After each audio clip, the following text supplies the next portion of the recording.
ये बोला गया है कि प्रकृति ही आरंभकत्वे स इति स्वतंत्रेण दुष्टिकर्तृत्वम दोषत्वम।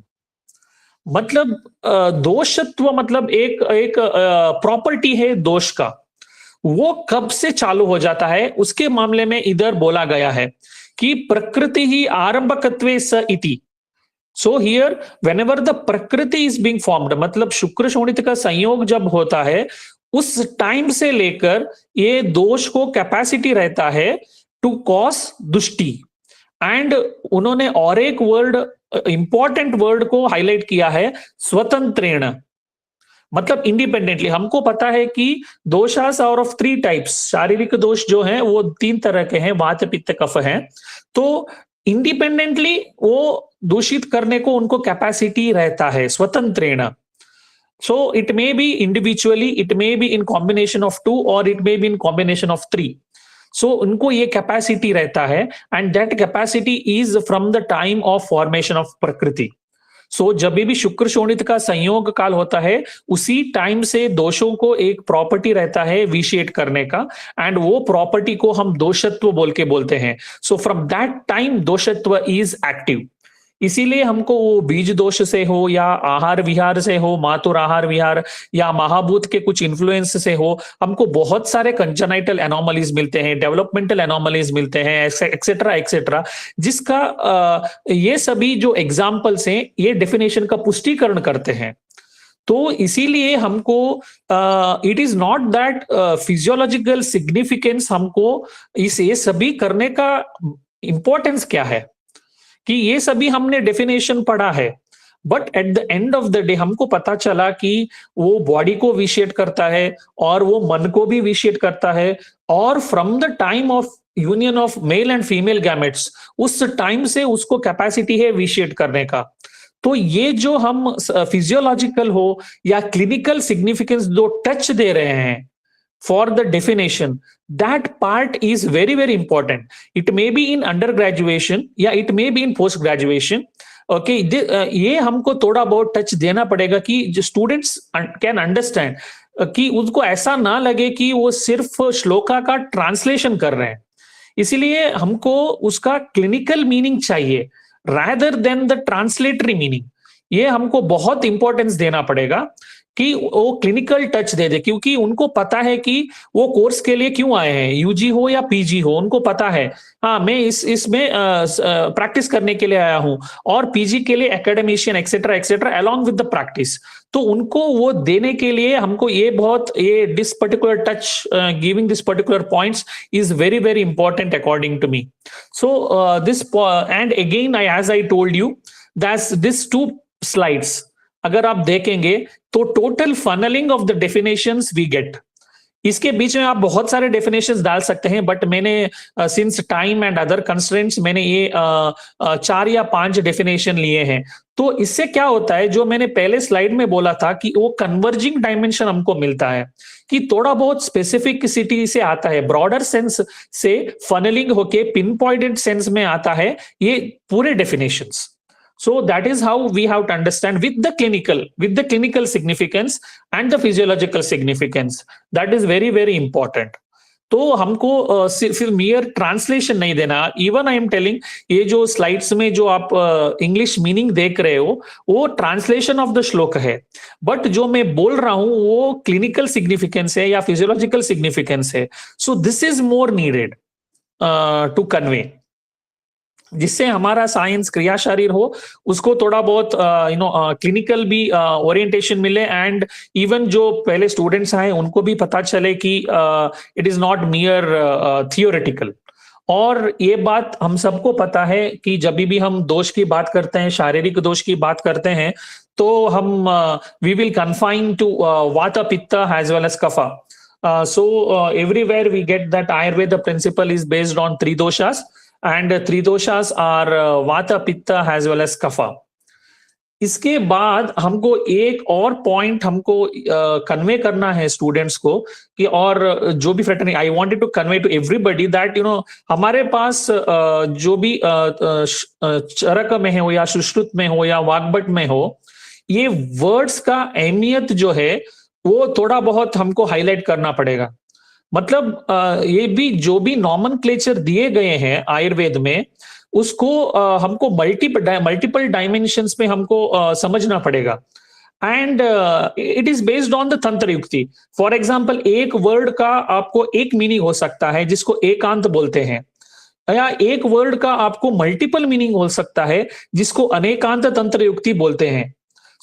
हमको पदार्थ विज्ञान में पढ़ाया गया था कि सैंधवम आनया, अगर ये है किचन में है तो it is saindhava lavana, whereas it is in the garden means it is horse. So एक वर्ड को मल्टीपल मीनिंग हो सकता है, तो ऐसा ही हमको multiple dimension. The example that is given of saindhava, it looks vague, but हमको इधर वो क्लिनिकल टच देना पड़ेगा, फिजियोलॉजिकल टच देना पड़ेगा टू अंडरस्टैंड कि ये जो भी नॉमेनक्लेचर बताए गए हैं, दोषास के हो या वात पित्त कफ के हो, it is having multiple dimensions. तो इसका क्या डायमेंशंस है? ये जो वात पित्त हम बोलते हैं, इसके 3 डायमेंशंस हैं। जब भी आप संहिता पढ़ोगे, एज पर डिफरेंट कॉन्टेक्स्ट, अधिकरण के हिसाब से जो वात पित्त कफ है, तीनों entities, in some context it is considered highlighted as dosha as such. बहुत सारे कॉन्टेक्स्ट में वात पित्त कफ को धातु के रूप में लिया गया है। आचार्य ने बोला है कि वात पित्त कफ धातु है। And in many context even वात पित्त कफ इज कंसिडर्ड एज मला। तो हमारे एक एक्सेप्टेबिलिटी होना चाहिए कि वात पित्त कफ every time it doesn't mean that it is highlighting the dosha aspect और द नेगेटिव एस्पेक्ट और विच इज कॉजिंग सम विकृत। So it is having vikrita aspect also, it is having the dhatu aspect also, it is having the mala aspect also. And we know what is this dosha, dhatu and mala stands for. Dosha, it stands for the capacity to vitiate.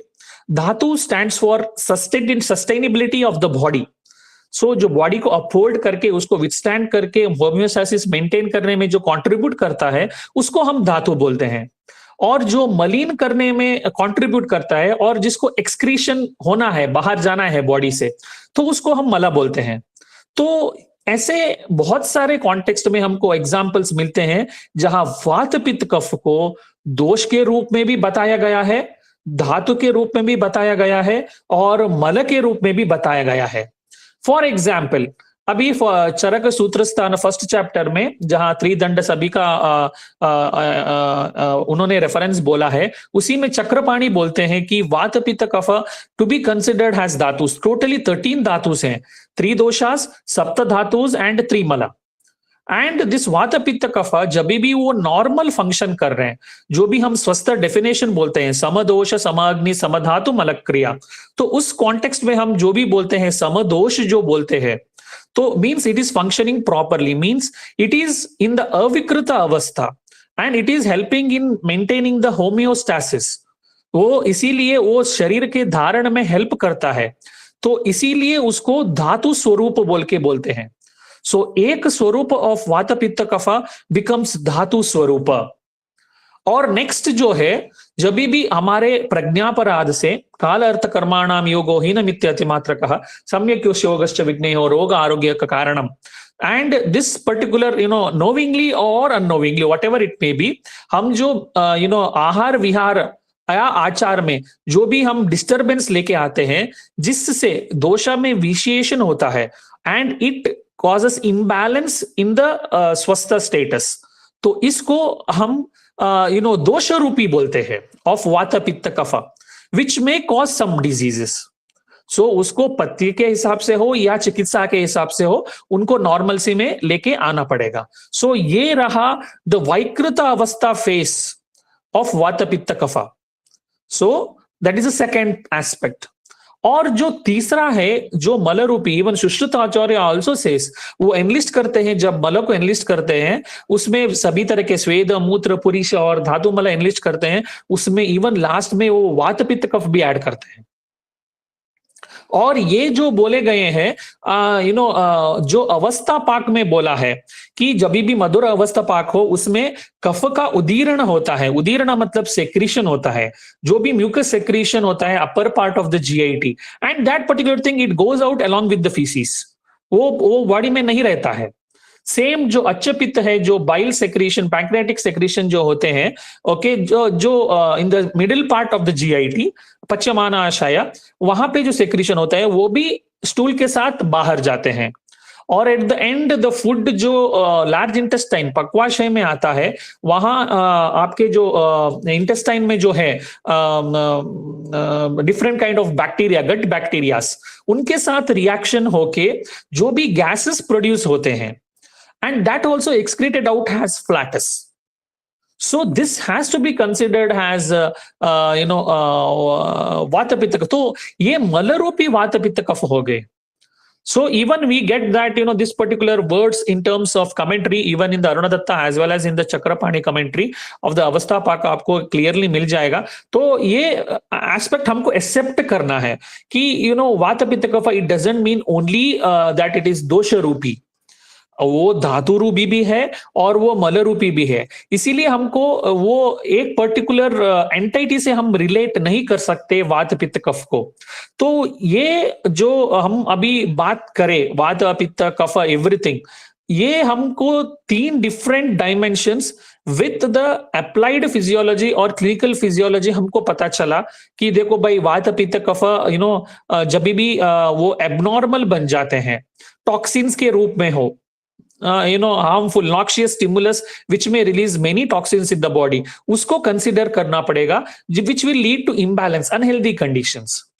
And if दिनचर्या, ऋतुचर्या, everything is done properly, जब भी वो normal सी में है, homeostatic mechanism में हो या immunological mechanism में हो या रिफ्लेक्स मैकेनिज्म में हो, जो भी एंटाइटीज इन्वॉल्व रहते हैं which helps in maintaining the homeostasis, avikrita avastha, so वो फिजियोलॉजी मेंटेन, वो सभी को हम वात पित्त कफ बोल के बोल सकते हैं.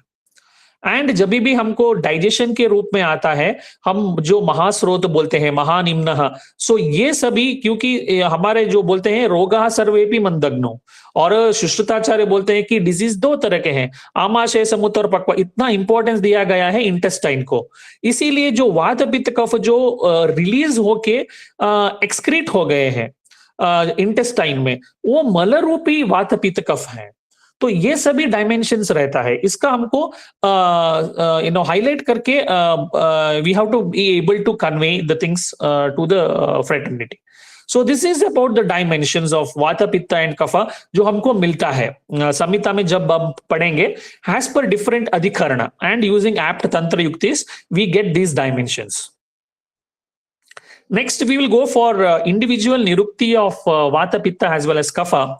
So जब भी हम वात का निरुक्ति हम देखते हैं, हम सभी को पता है कि वा गति गंधनयोः इति धातुः, दिस पर्टिकुलर श्लोका हम सबको पता है.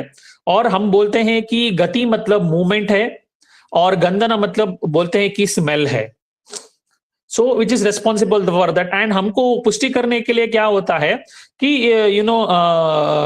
गंधना वर्ड जो है स्मेल सेंसेशन, इंद्रियास, ये सभी हमको पुष्टि करते हैं. इसीलिए हम उसको directly we consider that gandhana is smell, we directly go for translation.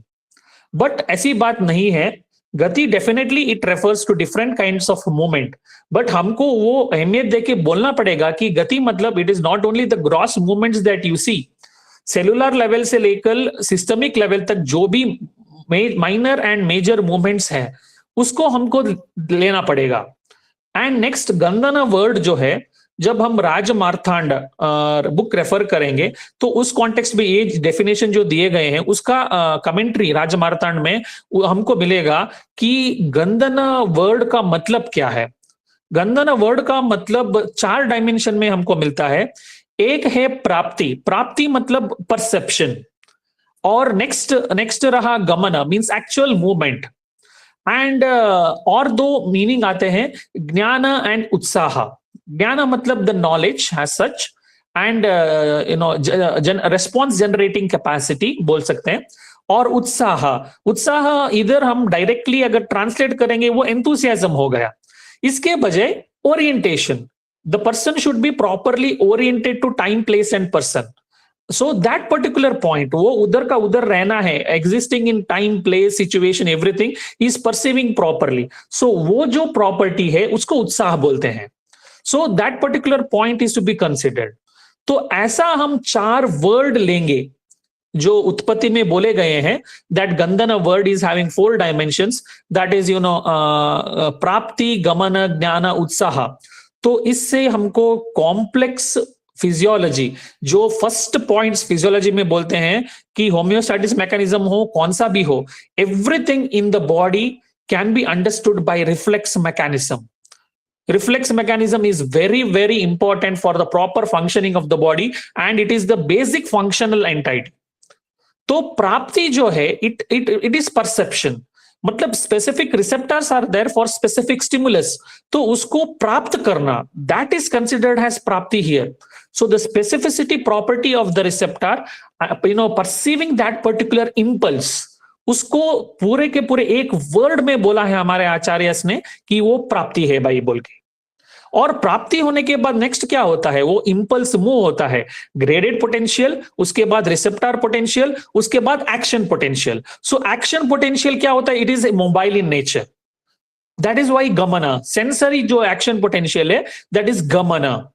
वो कहां जाता है, finally it will go to the higher centres, cerebral cortex में जाता है, और वहां क्या होता है, इट इज परसीव्ड, वो जो भी स्टिमुलस है उसको उसका सही तरीके से अंडरस्टैंडिंग होता है, उसका रेस्पॉन्स जनरेट होता है, and this happens when the person is properly oriented. आप देख सकते हैं जब भी पर्सन डिप्रेशन में हो या मैनियाक हो, उसको पेन का या किसी भी स्टिमुलस का उतना अहमियत नहीं पता चलता है, क्योंकि the person is not oriented properly, he will not give proper response. तो इसीलिए जो रेस्पॉन्स जनरेट होते हैं उसको ज्ञान बोला गया है, और understanding the stimulus and generating the response, this is jnana with the proper orientation to time, place and person voluntarily by the individual, that is utsaha. और जो रेस्पॉन्स जनरेट हुए हैं वो फिर से मोटर नर्व फाइबर्स के थ्रू जाते हैं, that is motor response, again that is gamana, that is movement. And finally जो भी एक्शन है, इस इमेज में दिखाया गया कि वो हाथ उठाता है, since there is a thorn, okay, वो हाथ उठाता है, that kind of movement which the muscle tissue gets, the motor response that it gets, कि हम मुझे रेस्पॉन्स आया है, मुझे मसल कॉन्ट्रैक्ट करना है। So that perception of that impulse and doing the activity, that is प्राप्ति। सो ये 4 वर्ड जो निरुक्ति में बताए गए हैं, इससे कॉम्प्लेक्स फिजियोलॉजी जो है वो कवर किया है हमारे आचार्यस ने। So this particular point, is very, very important. वो words का हमको importance रहता है, और इसके मामले में भी we can understand even संप्राप्ति विघटन में, अगर पक्षाघात में हो या किसी भी सिचुएशन में हो, हमारा फोकस कहाँ है, whether there is a problem with the receptor, whether there is a problem with the gamana, sensory nerve fibre या मोटर नर्व फाइबर में प्रॉब्लम है, या सेरेब्रल कॉर्टेक्स में ही प्रॉब्लम है, ज्ञान और उत्साह, वो हमको हेल्प करता है। इसीलिए जो उत्पत्ति और निरुक्ति बताए गए हैं, it helps in understanding the proper karma, samprapti, and even it helps in proper samprapti vighatana also. This dimension is very, very important. So next, हमको बहुत सारे बात के लिए आपको बहुत सारे डेफिनेशन, डेराइवेशन, निरुक्ति मिलते हैं। फॉर एग्जाम्पल पाणिनि से इस शिक्षा में हमको मिलते हैं वा गतौ धातु, ऐसा मिलता है। सो उसका फिजियोलॉजिकल सिग्निफिकेंस जो है गतौ, सो गति बोला गया है। सो उसको बॉडीली मूवमेंट से, it is responsible for the governing of the bodily movements. It may B minor movement of the cellular components. It may be active transport, passive transport. Okay, it may be chemically gated channels, mechanically gated channels. वो controlled रहता है movements, and even its direct movement also. Okay, it also happens because of the pressure difference. Regulation के बिना वो physiology में नहीं रहता. Physiology में everything is regulated. So that governing thing of all the minor movements, that also to be considered. और इधर मैंने ग्रॉस में बोले गए हैं कि लोकोमोशन हो, रेस्पिरेशन मूवमेंट्स, जो गैसेस के मूवमेंट्स हैं, it is even at the lungs level and even at the periphery, उसको कंसिडर कर सकते हैं। और पेरिस्टालिसिस एंड जो न्यूरोट्रांसमीटर्स, जो डेंड्राइट से लेकर लास्ट इफेक्टर तक जो मूवमेंट होता है, neuronal conduction, action potential conduction, तो उसको हम ये पर्टिकुलर डेराइवेशन से फिजियोलॉजिकल सिग्निफिकेंस ला सकते हैं। And in the mean time और एक पॉइंट डेराइवेशन में है, वो है वा विस्तारे। सो ये विस्तरित होता है या विकसित होता है। सो it may B for example एक जगह पे आपको इंपल्स आया, फॉर एग्जाम्पल पेन इंपल्स, कुछ शार्प ऑब्जेक्ट आपको टच करा, तो वो इंपल्स ब्रेन में स्प्रेड होके complete you will get the response through out the body. जो भी मसल्स है एक्सेट्रा एक्टिविटीज, ब्लड सप्लाई है और कम्युनिकेशन है, एवरीथिंग। अरे मुझे पेन हो गया भाई, मुझे कुछ sharp I got pricked by something object, आप बोलते भी हो, मूवमेंट भी करते हो, और उधर वैस्कुलैरिटी इंक्रीज होता है एंड इवन इमोशनल रिस्पॉन्स भी आता है depending upon the stimulus. So ये सभी spreading of that particular activity, that विस्तारे, it is just by one word we have to understand the complex physiology points that are being expressed. और next definitely जब भी वात की बात आती है तो we concentrate more on respiratory system. So आईएनए टर्म बोला गया है, आईएनए, सो मीन्स विच इज आईएनए, the window for the exchange, and definitely this exchange is only possible when there is a regulated pressure difference and even the higher regulatory centers जो भी brain में हो, respiratory areas, pneumotaxic, apneustic, all those areas जो control करते हैं for the gaseous exchange, okay, उसका अहमियत इधर बताया गया है। इसीलिए gaseous exchange, ventilation and even the expansion of the chest, so ये सभी हमको देखना इन्वॉल्व करना पड़ेगा। बिकॉज फॉर एग्जाम्पल इस वायने में if there is any problem with the nerve fibres, हमने बोला था कि गमन में द मसल फाइबर्स से जो ब्रेन को नर्व फाइबर्स जाते हैं, चेस्ट के मसल फाइबर्स का नर्व सप्लाई जो है उसमें तो कुछ इश्यूज है, तो lung expansion is not possible, तो definitely we can see the abnormality also. So that particular aspect, we have to consider, physiological aspect to consider under the heading of Nirukti itself. It gives us a dimension of that particular points. And the most common, that is Gati and Chalana, same thing. But here we can even include the reflexes which is being mentioned earlier. It may be sensory, it may be motor, neuromuscular activity, reflexes, everything can be included. And last point here comes is Uchhatane. Here it refers to the expulsion also, means something evacuating. That also comes under this particular, the list of Niruktis. So whatever the waste products that are formed, metabolic waste products, digestive waste products, it has to be excreted out. So that particular thing also gets highlighted in this particular derivations. So हमको इतने सारे physiological points मिलते हैं include करने के लिए under the one word. इसीलिए हम अगर ये जो निरुक्ति जो है, अगर हम प्रॉपर तरीके से ग्रामेटिकल के बजाय क्लिनिकल फिजियोलॉजी और normal physiology, first homeostatic normal physiology और उसके बाद क्लिनिकल फिजियोलॉजी के डायमेंशन में अगर हम कन्वे करें according to the levels, then it will be more relevant, हमारे साइंस को ज्यादा अहमियत मिलेगा rather than the mere translation of this particular grammatical things. And अगर हम टोटली उसको सेग्रीगेट करके डिवाइड करके देखेंगे तो हमको इतना पॉइंट्स मिलेगा।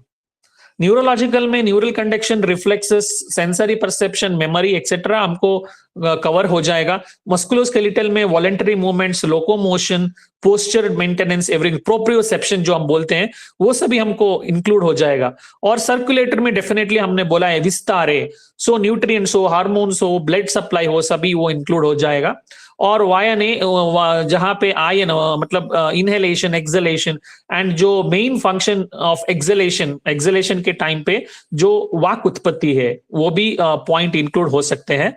और total digestion, metabolism and excretory functions, okay. So excretory में हम इवन चाइल्ड बर्थ मतलब in vega way we can consider even parturition also and ejaculation, menstruation also with the respective type of vata. Respective type of vata हमको already पता है, align है, इसीलिए मैंने ज्यादा वो टच नहीं किया है। बट इतने सारे फिजियोलॉजिकल डायमेंशन हमको मिल सकते हैं just by the nirukti of the vata dosha words से।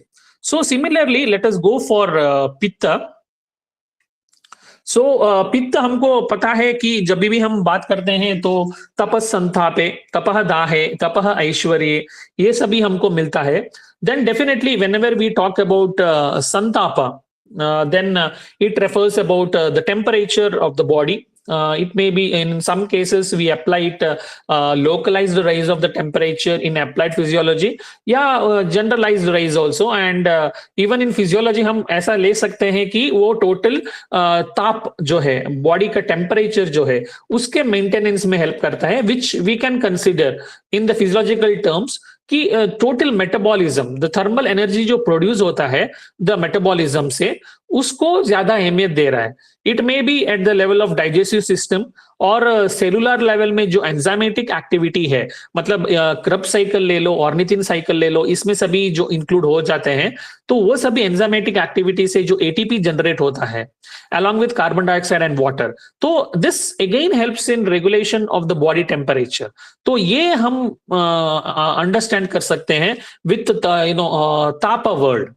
So even in the last column I have put some of the terms which justifies with regards to जो संहितास में इधर उधर हमको मिलते हैं, जो हम रिलेट कर सकते हैं, तो दैट पर्टिकुलर पॉइंट. और दूसरा जो डेरिवेशन में हमको मिलता है कि जो पीला करता है body, any part of the thing, that particular thing to be considered as pitta. So here it may be coloration. It is responsible for the coloration. It may be of the skin. It may be stercobilinogen या urobilinogen से पुरुष और मूत्र का जो colouration देना है, या हैज सच आरबीसी को जो रेड कलर मिलता है, तो that particular part also to be considered under the involvement of bile as well as the liver. ये जो मैकेनिज्म है वो इंक्लूड कर सकते हैं इस डेराइवेशन से. And most commonest understanding in the derivation of pitta, that is पचनात् पित्तम. So जो पचन के लिए इन्वॉल्व है उसको हम पित्त बोल के बोलते हैं. तो ये पचन जो है हमको we should not confine ourselves with the digestion alone. Any kind of transformation, any kind of minute level, मतलब हमको पता है कि ऑर्गेनाइजेशन मॉलिक्यूलर लेवल है, फिर सेलुलर लेवल आएगा, फिर आपको टिश्यू लेवल आएगा और ऑर्गन लेवल जाएगा, फिर सिस्टमिक लेवल में. सो एट डिफरेंट लेवल्स जहां भी ट्रांसफॉर्मेशंस होते हैं तो उसको हमको पचन बोल के लेना है. इवन फॉर एग्जाम्पल आप ग्लूकोज मॉलिक्यूल ले लीजिए. Glucose molecule when it is absorbed in the body and it is in the blood stream and it will go and attach to the transfer proteins, जो भी transport proteins है, albumin, globulin, उससे attach होता है. Then we see the structural transformation in that glucose molecule same का same ही रहेगा, C6H12O6 ही रहेगा, बट उसका ट्रांसफॉर्मेशन होता है, स्ट्रक्चरल कन्फॉर्मेशनल चेंजेस हैपन. तो this is because there is lock and key theory, इससे वो ट्रांसफॉर्म होता है, तो then only they can be taken to the respective dhatus. So जो ये ट्रांसफर प्रोटीन्स है इसको हम कपोत बोलते हैं, और जो ग्लूकोज है वो खले है. तो दैट कले कपोत न्याय can be well justified here also by this particular transformation. And the same transformation happen when it reaches the cell also. Cell से उसको निकालने के लिए, मतलब जो कांटेक्ट हुआ है globulin albumin with the glucose molecule, to remove that contact also there is requirement of conformational changes that happen when insulin molecule will come and attach. And when it goes inside the cell, again conformational changes happen, and that pachana, transformation, whatever changes that happen, okay, that can be considered in gross term as pachana, rather than vaguely translating it as digestion. And definitely one more point we get that it is responsible for daha karma. So definitely it may be at the cellular level by the oxidative process and the metabolism, and finally generating the total heat. सो इतना level पे आप लेके जा सकते हो ये धा कर्म. And the next one is tapana. So again it is telling about the thermoregulation, and even this can be understood by the हम जो homeostasis में पढ़ते हैं, regulation of the body temperature, we tell that constriction of blood vessels, dilation of blood vessels, etc., sweating mechanism, all those things, thermoregulatory mechanisms along with circulation and sweating, definitely it can be included in this particular thing. And Pitatva is one more derivation that we get, okay, with regards to this particular thing, which brings about that particular Pita Varna in different entities, different structures. It may be the bile, feces, urine, etc. So that contribution is because of this particular Pitta we can consider. And last important thing is pitta is known for its tikshnatva. So that sharp penetrating property to be considered. It may be with the movement of the chemicals, etc., and even the formation of proper synapses and the neurotransmitters activity, where the intellect, the short-term memory is converted to long-term, etc., where we get in the Prakriti also that Pitta Prakriti is Dhiman, Buddhiman, etc., etc. So considering that particular thing, and even in case of clinicals, that Tikshnatva means high response, immunological response or inflammatory response is very high. So that particular Tikshnatva, it is being shown by this particular term. So ये सभी जो हम अभी बात कर रहे हैं, definitely हमको एक थोड़ा बहुत आयुर्वेद का बैकग्राउंड है, हमने वात पित्त कफ ऑलरेडी पढ़ा है, but one point we have to keep it in mind, ये सभी में जो बोल रहा हूं ये सब में सिर्फ डेराइवेशन लेके बोल रहा हूं. जो पाणिनि शिक्षा और बाकी सभी रेफरेंसेस जो ग्रामेटिकल बुक में मिलते हैं हमको पित्त के बारे में, तो वो पॉइंट्स लेके ही मैं बोल रहा हूं, ना कि कुछ और. So these things, we have to consider with regards to the significance. जो भी पित्त के बारे में बोले गए हैं या वात के बारे में बोले गए हैं, उसका सिग्निफिकेंस हमको इधर we have to understand this aspect very well. So ये रहा with regards to the पित्त. अभी नेक्स्ट जो है ये हमको टोटल को अगर हम देखेंगे तो ये सारे फंक्शंस हमको मिल सकते हैं बाय द अंडरस्टैंड कर सकते हैं हम ओनली बाय द निरुक्ति. सो वो डाइजेस्टिव एक्टिविटी का हो, बाइल सेक्रीशन का हो, या fever and temperature regulation, pigmentation, and even with to the vision. Vision be even there is something called as buddhi vaisheshika, visual memory aspects, that also, and intellect, that is higher mental functions. So yeah, immunological response, inflammatory responses, ये सभी physiological and the clinical significance, ये सभी points हमको पता चलता है just by the nirukti. And the next one is kapha का जो भी points है, इसको हमको यूजुअली वी कंसिडर दैट मैं पहले ही बोल देता हूं कि जो कफ जो है उसका हम यूजुअली क्या करते हैं, कफ और श्लेष्म we consider it is synonymous. But when you consider clinically and physiologically जो भी लक्षणास इधर उधर बोले गए हैं, definitely this is not from my perspective. मैं जब पीजी में था, एक टीचर आए थे हमको पढ़ाने के लिए, तो वो गेस्ट लेक्चर के टाइम पे उन्होंने एक बोला था कि we have to consider kapha in different angle and shleshma in different angle, क्योंकि केन जलेन फलति इति कफः.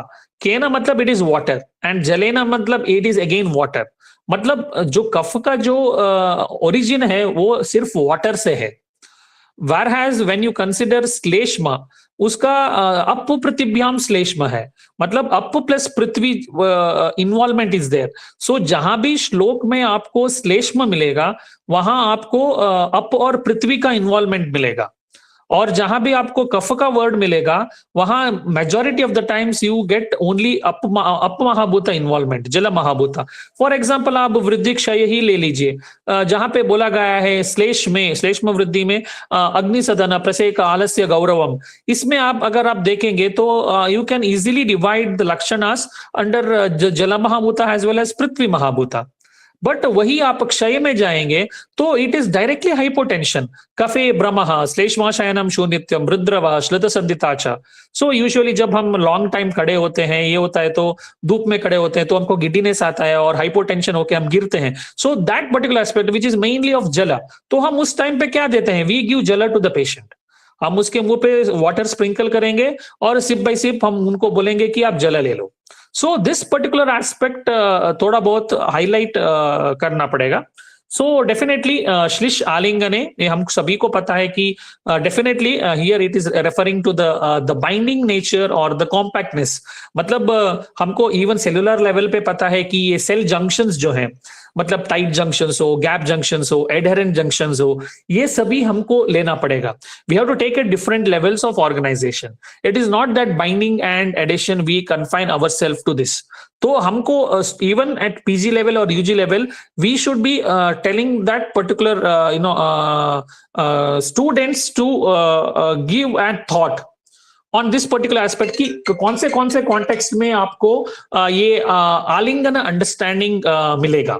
So this particular point you have to keep it in mind when we consider with regards to Slish Alingane.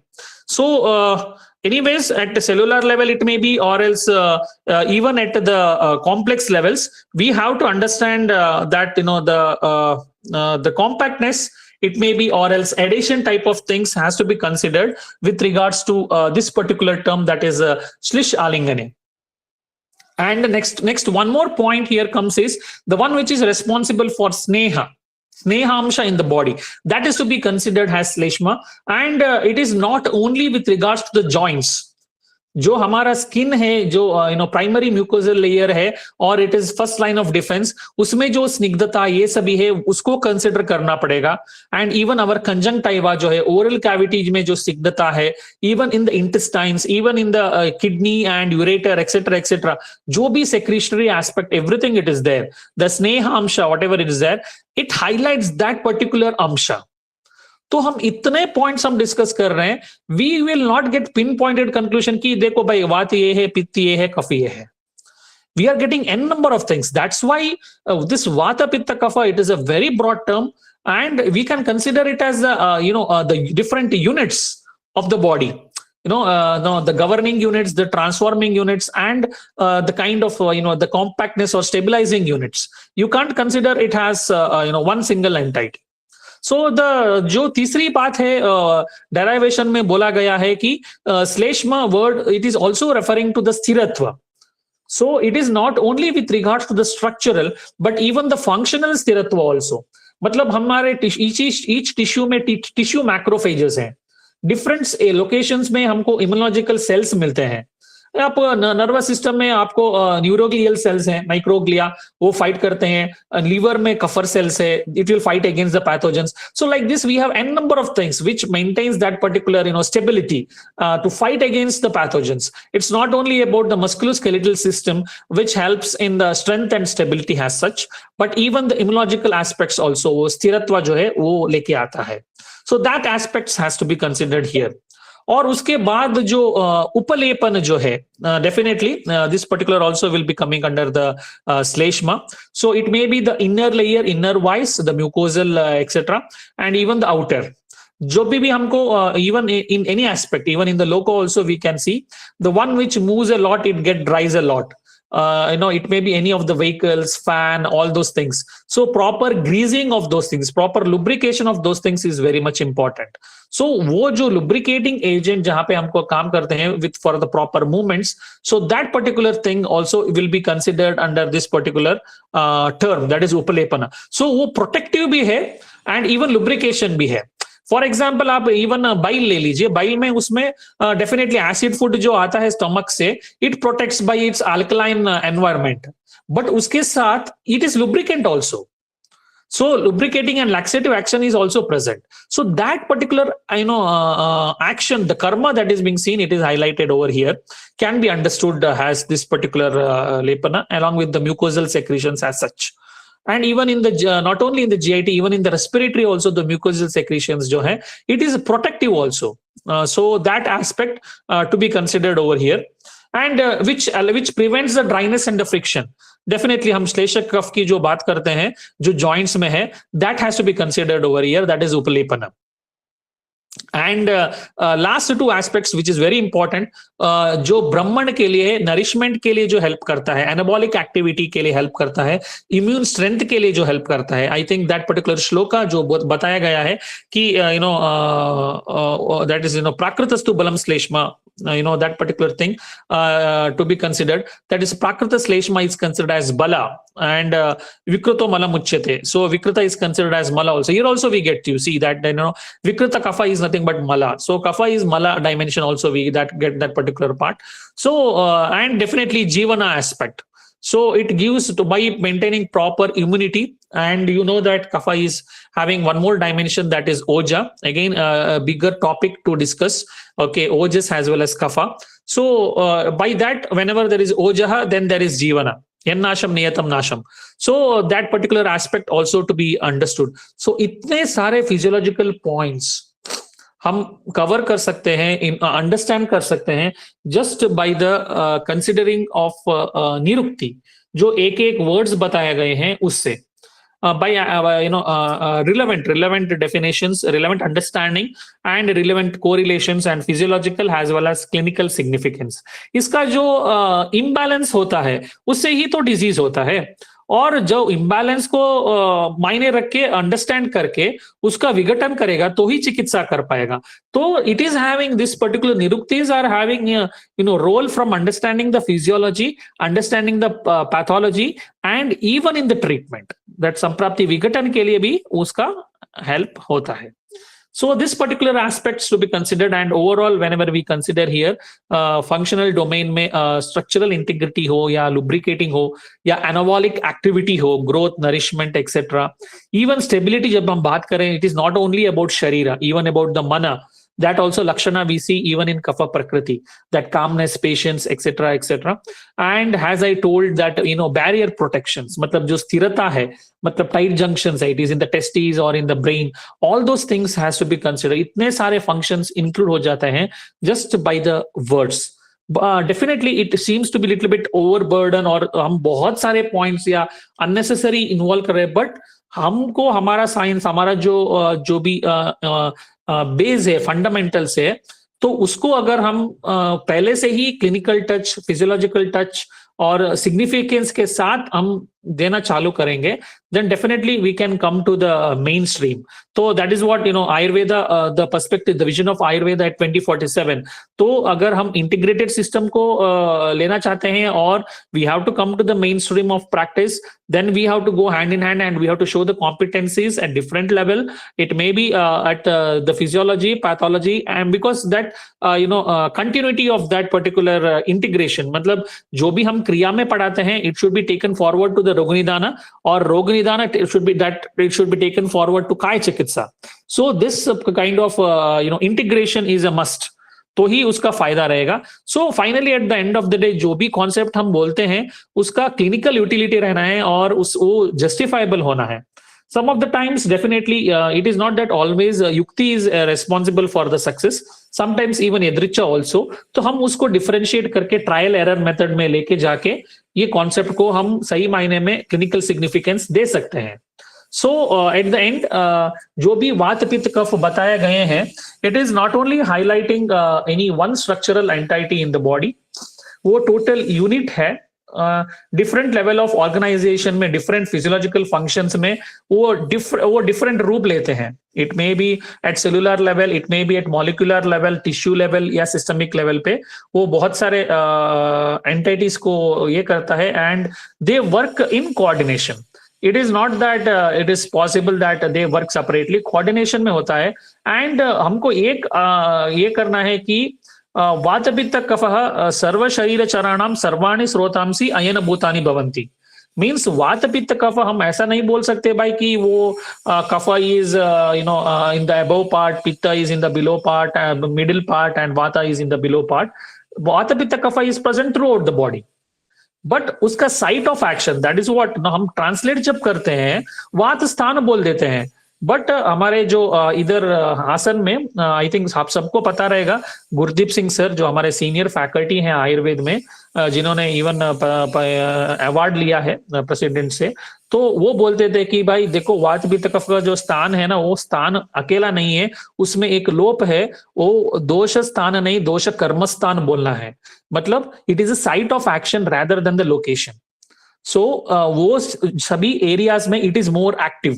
वातपित्त कफ is present throughout the body, but ये सभी areas में वो activity wise it is more dominant.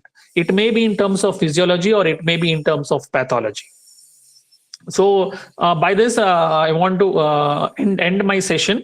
I want to once again thank the organizers for giving me this particular opportunity, and even I want to thank my gurus for imparting that particular knowledge and wisdom, everything to me, so that I will be able to convey some of the points to the fraternity. And even to the my institution management, everybody for their kind support. Thank you, one and all.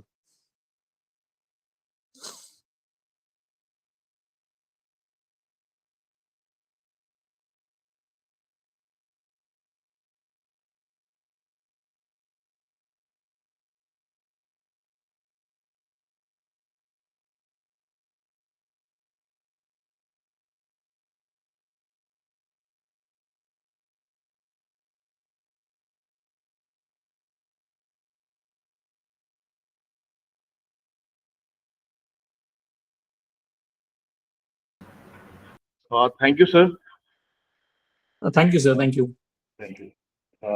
We are very delighted and very in good situation that sir has incited all the physiological significance on the nirukti of dose.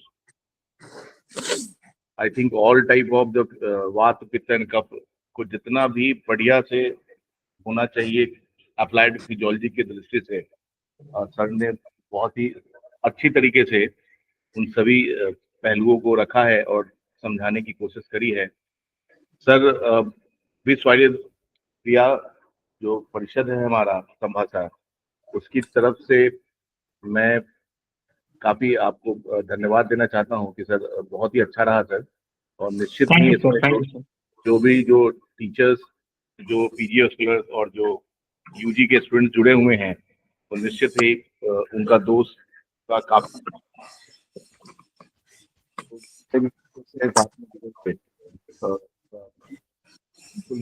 नए तरीके से दोस्त को कैसे सोचा जाए, इसको क्या अप्लाई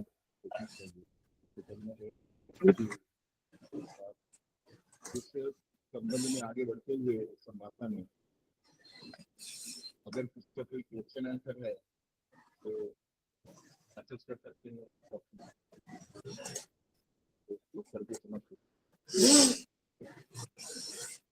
एनी क्वेश्चन।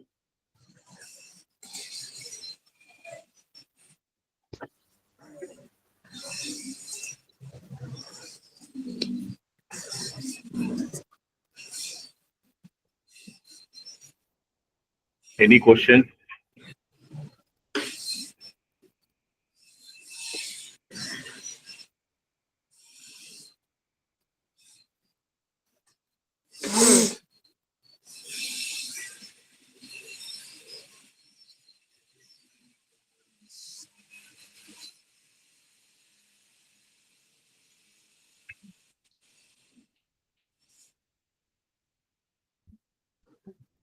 किसी का कोई क्वेश्चन हो, कोई सुझाव हो तो वो बतला सकते हैं।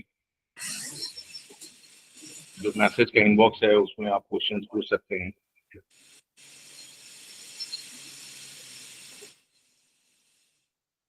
आपकी सर किताब भी मैंने पढ़ी है, बहुत ही हाँ सर, काफी अप्लाइड तरीके से आपने लिखा है। हाँ सर, हाँ सर। मुझे लगता है किसी का कोई क्वेश्चन नहीं है।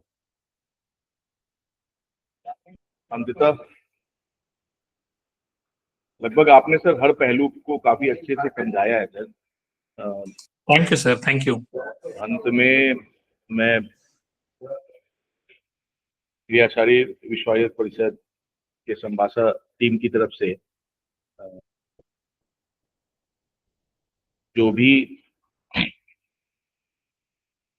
जो कोऑर्डिनेटर्स हैं, जो एग्जीक्यूटिव कमेटी के president, general secretary, organizing secretary, राष्ट्रीय प्रमुख, शिक्षक प्रकोष्ठ के साथ साथ जो क्रियाशाली संभाषा परिषद के प्रोफेसर MP गौर सर, PC मंगल सर, हमारी कोऑर्डिनेटर हैं डॉक्टर राशि शर्मा जी, जो निरंतर लगी रहती हैं इस संभाषा परिषद के शेड्यूल को फिक्स करने और सारी गतिविधियों के लिए। मैं इन सब को धन्यवाद देना चाहता हूँ। इसके साथ साथ जो भी जोन वाइज कोऑर्डिनेटर्स हैं, नॉर्थ के डॉक्टर विशाल शर्मा जी हैं, साउथ के डॉक्टर अनुपमा हीरामठ मैम हैं, central doctor Ashish Sharma ji, waste में डॉक्टर महेंद्र प्रजापति सर हैं, यूपी और उत्तराखंड के डॉक्टर हेमंत सिमलाटी जी हैं। तो इन सबको भी मैं धन्यवाद देना चाहूँगा कि आप सभी के निरंतर प्रयास से ही हम लोग जो भी क्रिया शरीर के जितने भी अच्छे वक्ता हैं, जो अपने क्रिया शरीर फील्ड में काफ़ी अच्छा कर रहे हैं, इन सभी का लेक्चर्स हम लोग अरेंज करा पाते हैं। और इसके साथ साथ मैं जो भी यूजी के स्टूडेंट्स, पीजी और स्कॉलर्स और टीचर्स जो रेगुलर इस संभाषा परिषद में जुड़ते हैं, मैं उन सभी को भी धन्यवाद देना चाहूँगा कि हमेशा आप लोग ज्ञान अर्जन के लिए इस संभाषा परिषद में जुड़ते हैं। इसके साथ साथ थैंक यू सर। सभी लोग हम लोग इस संभाषा परिषद के आखिरी कड़ी में जो शांति पाठ है उसके शांति पाठ करेंगे। ओम सर्वे भवन्तु सुखिनः, सर्वे सन्तु निरामयः, सर्वे भद्राणि पश्यन्तु, मां कश्चित् दुःख भाग भवेत्। ओम शांति शांति शांति। धन्यवाद सर, सभी का धन्यवाद। Thank you sir, thank you. Okay.